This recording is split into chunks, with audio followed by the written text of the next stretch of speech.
Well, I'm not a crook.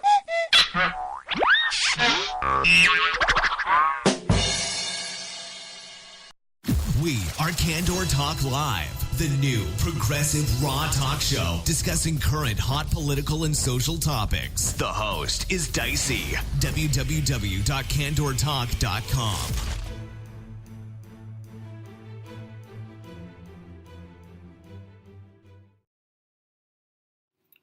All right. Good evening, or actually, should I say good morning, because I'm actually recording this show early in the morning. It is 12:35 on Saturday, April 22nd, and this is Candor Talk Live, and I'm your host, Dicey. And today's show is about Aaron Hernandez. And for those of you who don't know who Aaron Hernandez is, I am going to play some clips in here that will help you understand who he is a little bit better. But the title of today's show is called Aaron Hernandez, Destruction Without Redemption. And I think for those of you who hear that title, I think you can pretty much figure out where I'm going with this particular show. And the reason why I felt it was so important to do this show today was because I needed to make sure that I had a good understanding of what had happened. Aaron Hernandez's entire life, a good picture of what, he has basically gone through. And basically like this awakening, and understanding came over me and said, okay, I need to make sure that I put out what I think this particular situation should be interpreted like. And the reason why I think it's important that that I do that is because there's so many different conflicting positions people are taking. From some being very, very sad for him, some being very, very angry, some just chastising him, some making jokes. And I have to be very honest right now, I find it very offensive that people would put on Twitter or Facebook or any of these social media sites images of him hanging, or, Photoshop images of him hanging, or making jokes like, about him, killing himself. I find that just to be so completely inhumane. So I just wanted to make sure that I said that, because I've seen so many different opinions on there, but this is the one that I find repulsive and I think just has no place in a decent society, are those that are making jokes about him hanging in a cell. For someone to take their own life, that in and of itself is so tragic. For whatever reason that person decided to do it, that in and of itself is tragic, especially considering the circumstances, that led up to a person doing that. If it's some of these very cowardly acts, which I have to say that I think Aaron Hernandez is, you really shouldn't be sympathetic, because he did do things that were wrong. But it is a sad situation, and it's hard to act like it's not. But nevertheless, on April 19th, 2017, Aaron Hernandez was found hanged in his prison cell. Apparently, it was a suicide, that he decided to take his own life. And there's been a lot of stuff that came out afterwards, and we'll talk about that in a minute, that helps substantiate the fact that he actually most likely did commit suicide. If we believe the evidence that has been presented after the fact, it's probably a certainty that he did commit suicide. But I want to play a clip right now for anybody here who's listening to the show that is wondering who Aaron Hernandez is. I want to play a clip that lets you understand exactly who Aaron Hernandez is. Because I think that it's important to understand the drastic decline of Aaron Hernandez. And this clip is from 2013. It is an ESPN clip. And so definitely giving credit to ESPN. This is not our clip. But I'm going to play it because I think you need to understand, get a quick synopsis of who Aaron Hernandez was. Here it is. When this day began, Aaron Hernandez was a New England Patriots tight end. Tonight he is the defendant in a murder case. Held without bond, charged with the shooting death of Odin Lloyd. Hernandez' football career on hold, if not over. A career that was all pro, all American, and occasionally a life all too troubled along the way. Jeremy Schaap on Hernandez and how we got here. In his 3 years in the National Football League, Aaron Hernandez has established himself as one of the game's best tight ends. Just as he'd been for Tim Tebow at the University of Florida, he became a key target for Tom Brady. Less flamboyant than Rob Gronkowski, the other half of the Patriots' gifted tight end tandem, Hernandez has been consistently productive. But now Hernandez stands accused in the shooting death of Olin Lloyd, a 27-year-old man he knew well. His body was discovered near Hernandez's home. Hernandez hasn't been found guilty of anything, and what we don't know about Lloyd's death trumps what we do know by several orders of magnitude. What we do know about Hernandez, though, is at least somewhat troubling. There's been a pattern of transgressions, most merely alleged, some proved since shortly after the sudden death of his father, Dennis, in 2006, when Hernandez was 16 and still in high school in Bristol, Connecticut. His father's death, Hernandez has said, was the critical event that led him down a dangerous path in college. As a freshman at Florida in 2007, when he was still a minor, he reportedly got into a fight with a bouncer at a bar and was arrested. That same year, he was questioned about a non-fatal shooting in a Gainesville nightclub. The case is still classified as unsolved. Later, the Gators suspended Hernandez after he tested positive for marijuana. Eventually, rumors surfaced that he'd repeatedly tested positive for marijuana, which scared off NFL scouts. Concerns about his character dropped him to the 4th round of the 2010 draft. As a pro, Hernandez's life, as far as we know, was relatively turbulence-free. He'd settled down with the mother of his young daughter. The anger and alienation unleashed by his father's death dissipated. This is a place that's changed me as a person because you can't come here and act reckless. You get changed by the Patriot way, and now that I'm a Patriot, I have to start living like one and making the right decisions for them. But in February, according to claims made in a federal lawsuit, Hernandez and a man named Alexander Bradley were out together partying in South Florida when Hernandez shot him. Bradley claims that he lost his right eye and much of the use of his right arm.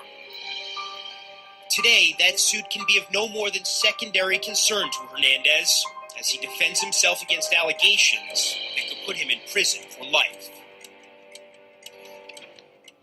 As for the events of the past week, started on Monday, June 17th, when the body of Odin Lloyd was found about a mile from Hernandez's home in North Attleboro, Massachusetts. Police then searched his home the next day, seen carrying out several boxes. Thursday, police learned that Hernandez's cell phone and home security system was intentionally destroyed. Friday, reportedly, an arrest warrant was prepared, although not executed. Police continued to search his home Saturday, removing about 15 bags of evidence, before moving on Monday to search a nearby pond. And then, of course, early this morning, it all came to a head. Hernandez arrested, released by the Patriots, and charged with first-degree murder. Okay, so as you heard here on that clip, it was basically from 2013, and it's basically just giving you a synopsis of Aaron Hernandez's life and his, tragic demise.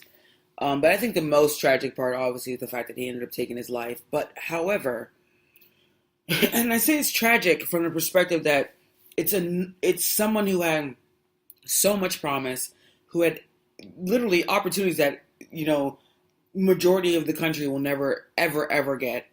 And he blew all that because he just couldn't walk away from that street life.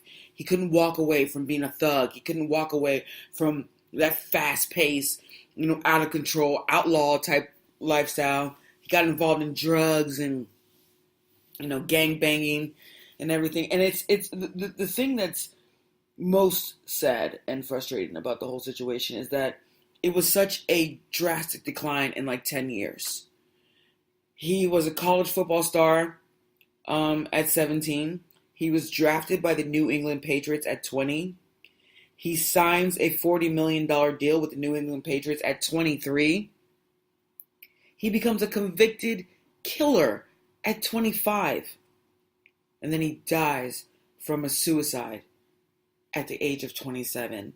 When you look at that drastic decline and that complete regressive behavior, it's very difficult to not look at this and say, this is so tragic. I mean, because it's not tragic because you feel sorry for Hernandez, the person who did all those horrible things. It's because you feel sad that somebody who had this opportunity would blow it that way. And at the end of the day, by the time they were 27, it was all over. Now, I'm going to play a short clip that just gives you a quick understanding of at least what the media's understanding of what happened to Aaron Hernandez on April 19th, 2017. Here it is. We begin with breaking news. Former NFL star Aaron Hernandez committed suicide overnight in a Massachusetts prison. Prison officials say the former New England Patriots tight end was found in his cell and pronounced dead at a hospital. Hernandez had just been acquitted Friday in a 2012 double killing. He was already serving a life sentence for a murder in 2013. Tony DeCopel is here with this breaking story. Tony, good morning. Good morning. The former New England Patriots star was found hanging in his cell shortly after 3 a.m. this morning. According to a statement from the Massachusetts Department of Corrections, officers who found him tried life-saving techniques, and he was transported to a nearby hospital where he was pronounced dead an hour later. They say the 27-year-old Hernandez hanged himself using a bedsheet he attached to his cell window. He attempted to block the door with a number of items in his room. The police are still investigating. His death comes just 5 days after he was acquitted of murdering 2 men in Boston in 2012. Hernandez, his family has been notified. Now, Hernandez was serving a life sentence without parole for the murder of Odin Lloyd in 2013. Gail? Okay, so that's basically what what happened with Aaron Hernandez and the evidence that we had on April 19th, essentially 2017. Subsequently, after Aaron Hernandez had committed suicide, additional evidence came out. I'm going to talk about that a little bit later in the show. But right now, what I would like to transition into is why I think he committed suicide. At first, I didn't believe that he committed suicide because it just didn't make sense to me. I thought, okay, this is somebody who just beat a double homicide charge. He was found not guilty of a double homicide. That double homicide, and this is just something I'm going to give you for background and for context, that double homicide was allegedly the reason why he had killed Odin Lloyd, the conviction that he had for murder. Allegedly, he had killed Odin Lloyd because Odin Lloyd was going to expose him, allegedly, for killing those 2 individuals that he had just been found not guilty of, which probably would have been something that would have been very helpful for him in an appeal. However, 5 days after he beats a double murder charge, he hangs himself in a jail cell. Which to me, that is just like, wow, why would anybody at that point who probably could have had maybe even their charges reduced or things changed, who knows what could have happened with an appeal? You're in the middle of appeal. So there's been a lot of speculation from people saying that he did it for his daughter because since he committed suicide while his appeal was pending in the Commonwealth of Massachusetts, he's considered basically an innocent person. They basically just void his conviction. So he's basically considered an innocent person. And allegedly, that if that is true, then there is some argument that the Patriot would have to pay him like $15 million, which would go to his daughter. Then there's also people arguing that he has also insurance money, etc. So, and then there's a pension. And so basically he just wanted those things to go to his daughter. So he committed suicide so his daughter could have a better life. You do see him in the courtroom after he's found not guilty of the double homicide charges, blowing kisses to his daughter and his daughter blowing kisses back. And it's a very, very touching moment. Irrespective of how you feel about Aaron Hernandez, it's a very touching moment. But so you see all these things that were happening that says there's no reason for this person to want to commit suicide. But as I started to reflect on what transpired and I tried to absorb everything that I had heard and everything that I saw and all the videos and documentaries, and articles and everything I could. I just made sure that I read as much as I could. And eventually what I came up with is that I don't believe that Aaron Hernandez committed suicide because of his love for his daughter. I believe he loved his daughter in the way that somebody who's a psychopath can. Aaron Hernandez was a psychopath. He was not a normal human being. I feel like he lacked empathy. I think he had homicidal impulses. I just feel like, I feel like he just mimicked human emotion. I feel like, and I feel terrible saying that because I don't want his daughter to ever hear or think that he was a psychopath, but he was a psychopath. And he needs to be put in the appropriate context that he deserves. Because if you try to glorify or make him into something better than what he is, that just negates all the things that he's actually done, all the damage he's done to so many people. So I believe, personally, that it was not because of his daughter, because I feel like psychopaths don't feel empathy. And if he cared about his daughter, if he cared about his daughter, there's certain things that he would not have done. And he would have prevented certain things from happening. So I think that, him committing suicide, maybe, his daughter getting those benefits after the fact was part of maybe what he thought about. But I really feel that the reason why he decided to kill himself was not because he felt remorse, not because he felt in any way guilty, not because, the burden was too much, not because he couldn't do prison time. But I really believe that what happened with him was that he wanted to control the end. See, Aaron Hernandez had just beat a double murder charge. There's no way. And anyway, nevertheless, he had committed what people believe was homicide. He had victims other places. A guy claims he shot his eye out. There's another guy who claims that he shot him in the head, when he was at University of Florida. And then you have this double homicide. Then you have Odin Lloyd. You have so many victims all over the place. So I think, for Aaron Hernandez, there was going to be some kind of street justice at some point. And he knew that. And Aaron Hernandez wasn't the kind of guy who was going to get killed. He was the kind of guy that was going to determine his own end. He had planned this, allegedly, weeks in advance and started to give out a lot of his property and his items, which is a clear sign of somebody who's going to commit suicide. You start seeing somebody giving out all their property, giving you things that are valuable to them, stuff like that, and telling you to keep it and all this other stuff. Then you need to really, really, really figure out how you can help that individual because they're probably about to commit suicide. But he was doing that weeks beforehand. And the reason why is because I think he felt that there was a target on his back. I mean, this was somebody who was also getting in fights in prison. And I think somebody who was also a paranoid individual. Because a lot of what people were saying is the reason why he killed some of these people was because he was a paranoid person. He was taking, like angel dust and like some of these really hardcore drugs that, make you hallucinate and paranoid and things like that. So I believe that he said to himself, I'm an OG. I don't get killed. I decide when I go out. And I don't want anybody to kill me. I don't want them to take me. And I don't want anyone to control me. This is my life. I'm not going to have the guards telling me what to do. I'm not going to have anybody telling me what to do. And I'm not going to have anybody threatening me. I don't want to walk through life having people try to punk me. I don't want to get punked. So I feel like it was very selfish motive. It was very narcissistic reasons why he did it. It was a narcissistic move. Anyway, I think suicide is a selfish move, essentially. And I think it couples with some kind of narcissism because I feel like people who do it kind of feel like, that they have a right to do it, not thinking about all the people that you're going to hurt by doing it. So I feel like that was just his ultimate way of saying, I run this bitch. Not you, not anyone else. I do.